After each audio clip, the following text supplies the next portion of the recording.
ينتظر الهلال السعودي رد نجم مانشستر سيتي برناردو سيلفا حول العرض الأخير المقدم لكسب خدمته خلال فترة الانتقالات الصيفية بهدف ترتيب أولويات الفريق. وفق مصادر متعددة، فإن إدارة الهلال أمهلت اللاعب مدة 48 ساعة قبل أن تحسم أمرها بالتوقيع مع البرازيلي مالكوم نجم زينيت الروسي.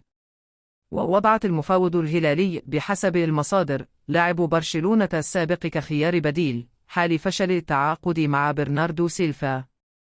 واتفقت إدارة الهلال مع النجم البرازيلي مالكوم على شراء عقده من نادي زينت الروسي مقابل 50 مليون يورو، فيما يتقاضى اللاعب مبلغ يتراوح بين 20 و 25 مليون يورو لمدة 3 سنوات. ويرتبط البرازيلي الدولي البالغ من العمر 26 عاما بعقد يمتد حتى عام 2027 مع ناديه الروسي.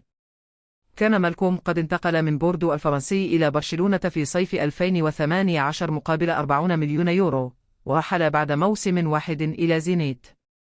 وخضى مالكوم مع زينت في الدوري الروسي الموسم الماضي 27 مباراة ساهم خلالها ب30 هدفا، سجل خلالها 23 وصنع 7، وحقق لقب هداف الدوري الروسي.